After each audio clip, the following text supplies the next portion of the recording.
Lundi 24 août de l'an 2020, mesdames, messieurs, merci de prendre une fois encore le rendez-vous du journal de l'économie sur SICA. Voici le sommaire. Le Sénégal a débloqué 77 milliards de francs CFA au profit des acteurs du tourisme et du transport aérien en riposte à la Covid-19. Un gel de la TVA a également été décidé, un soutien qui a permis de préserver plus de 100 000 emplois. Au Nigeria, le gouvernement a prévu un plan de dépenses de plus de 33 milliards de dollars pour l'année 2021, un montant en hausse de plus de 17% par rapport à celui de l'année 2020. Et puis au Ghana, la production de cacao devrait atteindre 900 000 tonnes sur la saison 2020-2021, une légère hausse de 50 000 tonnes par rapport au stock de la saison précédente qui avait été largement affecté par une maladie virale.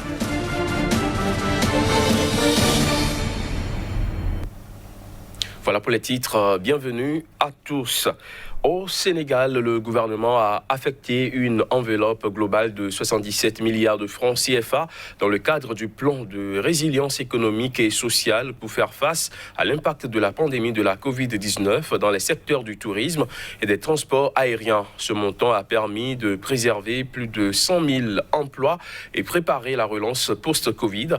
Dans la répartition, 45 milliards de francs CFA ont été affectés au hub d'Air Sénégal dans l'opérationnalisation de son plan de développement, ce qui a permis à la compagnie de conserver 300 emplois directs.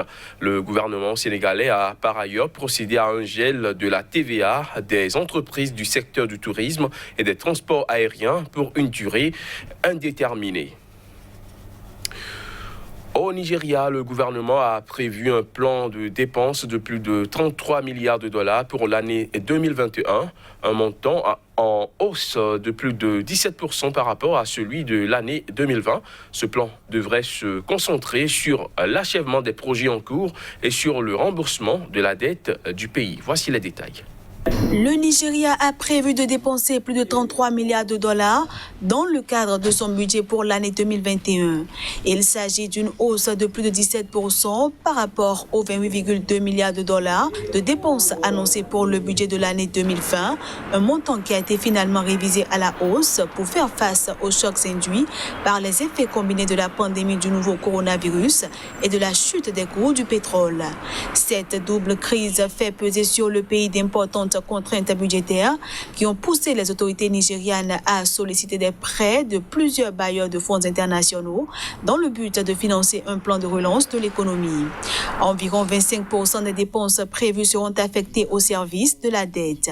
Le reste des dépenses va se concentrer essentiellement sur l'achèvement de plusieurs projets en cours de mise en œuvre.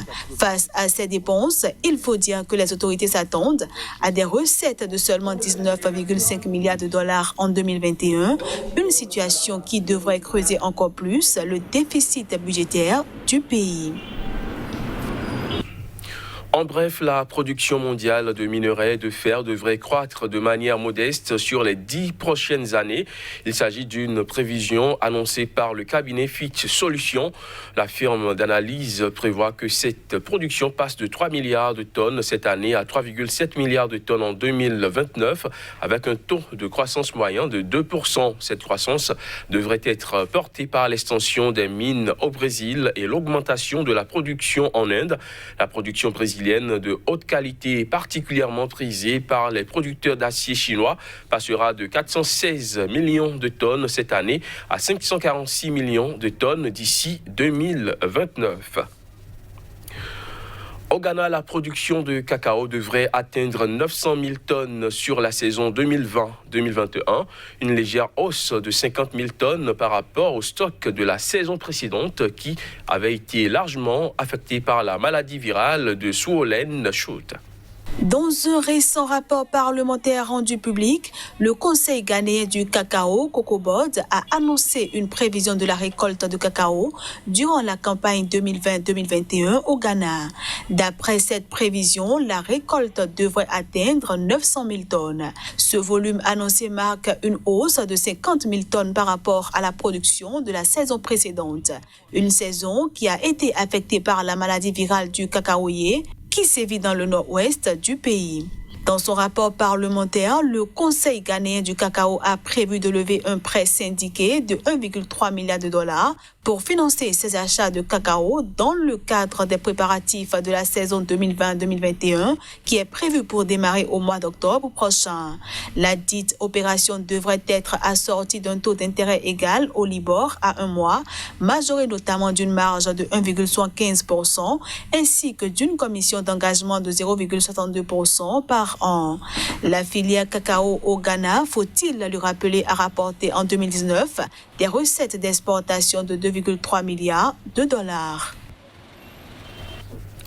Le Mali, lanterne rouge de l'UEMOA en 2020 avec une croissance du PIB de 0,9%. C'est de cela qui sera question juste après ceci.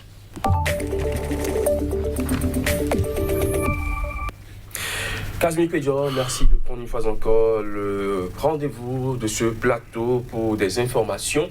Aujourd'hui, nous parlons du Mali, le Mali qui se positionne à l'arrière des pays à croissance rapide de l'UEMOA en 2020. Qu'en est-il concrètement?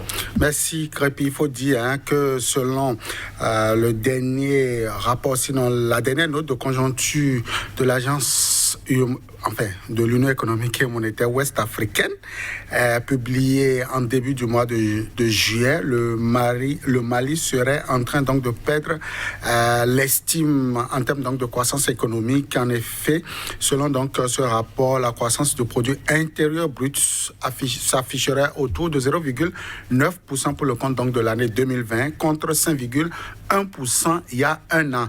Ceci témoigne donc de la crise que subit donc ce pays. Il faut déjà dire, Crépi, que le Mali est frappé donc depuis janvier 2020 par la crise donc de la pandémie de coronavirus. À ceci vient donc s'ajouter les questions donc endogènes, à la fois politiques mais aussi sociales, qui affectent dangereusement ce pays. À tout ceci vient s'ajouter donc la crise liée donc à ces relations entre les investisseurs, les partenaires au développement, qui de plus en plus ne croient plus à l'existence donc d'un pays bien géré, bien gouverné, et donc le portefeuille pour le subventionner, pour accompagner l'économie de ce pays se fait de plus en plus, se fait rare de plus en plus. Alors, est-ce qu'on peut dire que la crise sociopolitique qui dure depuis des mois a eu raison de l'économie? Oui, dans une certaine mesure, dans une large mesure, on peut le dire ainsi, même s'il est encore trop tôt de pouvoir donc jauger l'impact donc de cette crise sur l'économie de ce pays. Certains observateurs, certains analystes donc pointent un doigt accusateur sur cette crise-là. Vous voulez parler donc des récents événements au niveau de ce pays qui a vu donc la suspension du Mali d'un certain nombre de regroupements économiques au niveau du continent. Je veux parler de la communauté économique des États de l'Afrique de l'Ouest et aussi de l'Union africaine, qui ont décidé en chacun, en ce qui donc le concerne, de fermer les frontières à la fois terrestres, mais aussi les frontières aériennes donc de ce pays-là. Et pourquoi pas les frontières maritimes? Oui, vous allez me demander, qu'est-ce que le Mali a à voir avec les frontières maritimes? Eh bien, le Mali fait transporter donc ces marchandises par le port d'Abidjan, mais aussi de Lomé et de Cotonou. Et donc, des décisions ont été prises pour véritablement donc fermer ces frontières. Et ceci va davantage enliser le pays dans une crise, dans une véritable situation, même si on apprend que certains dirigeants africains, notamment le Bénin et dans une certaine mesure le président Macky Sall, ne sont pas en train de boire d'un bon œil la situation, la fermeture donc de ces différents portes d'entrée des marchandises au niveau de ce pays. Et donc, oui, d'une part, la crise actuelle pourrait donc ajouter donc à toute cette situation. Et au-delà de ça, on annonce déjà une récession économique pour le compte donc du reste du quatrième trimestre, le reste du troisième trimestre et le quatrième trimestre 2020, le Mali va rentrer en récession économique et certainement ceci ne va pas arranger les Maliens, ceci ne va pas arranger les comptes nationaux en ce qui concerne donc la question donc de relance de son économie. Alors, des contre-performances enregistrées au Mali et pourtant le pays se repositionnait après l'opération chirurgicale de sa dette publique de 2006. Qu'est-ce qui finalement n'a pas marché? Qu'est-ce qui n'a pas marché? La politique n'a pas marché au Mali. Les intrigues également n'ont pas marché. La bonne gestion donc des affaires publiques n'a pas marché dans ce pays parce que vous le disiez tantôt, on avait déjà un pays qui a repris donc le contrôle de sa dette publique en 2006. On avait un pays qui a donc garanti son portefeuille, a garanti donc a donné les garanties donc de sa souveraineté aux partenaires techniques et financiers. Et il y a bon nombre de choses. Aujourd'hui, le Mali était déjà positionné comme le premier producteur de l'or blanc. Le Mali est un pays donc de producteurs de l'or simple. Et donc, toutes ces embellies aujourd'hui tombent comme un flop et on se demande véritablement est-ce que le pays pourra reprendre donc du souffle. En tout cas, c'est un peu dur pour un pays. Est-ce qu'on peut dire que les instabilités politiques en sont également pour quelque chose? Parce que ça fait 2 coups d'État depuis l'opération chirurgicale de la dette en 2006. Il y a eu le départ du président ATT et cette fois-ci le président Ibeka. C'est vrai. Et on se demande si véritablement c'est les dirigeants qui occasionnent ça ou s'il n'y a véritablement pas le verre dans le fruit. Ici, le verre n'est toujours pas dans le fruit. En tout cas, le Mali, il faut croiser les bras, il faut voir l'Union économique et monétaire ouest-africaine, il faut aussi loucher du côté donc, de la CEDEAO pour repenser donc, la question de la stabilité politique, parce que je crois que c'est l'enjeu véritablement pour ce pays. Quelles sont les perspectives qui s'offrent au pays, très rapidement? C'est déjà la gestion de cette crise qui vient de naître il y a cela quelques jours, quelques semaines déjà. Il va falloir véritablement rétablir l'état d'urgence, enfin, l'ordre constitutionnel dans ce pays. Il va également falloir que les pairs puissent accompagner ce pays dans la résolution définitive de la crise. Et je crois que quand on aurait fait ça, on pourra donc espérer quelque chose de potable en ce qui concerne donc ce pays-là. Merci Casimir Pédio d'être passé avec toutes ces explications. Je rappelle que vous êtes le directeur de publication du quotidien béninois d'information économique, Nouvelle Économie, qui paraît à Cotonou au Bénin. On se retrouve très bientôt pour d'autres informations. Toujours avec le même plaisir. Mesdames, Messieurs, ce sera tout pour ce numéro. On se retrouve très bientôt pour d'autres informations économiques.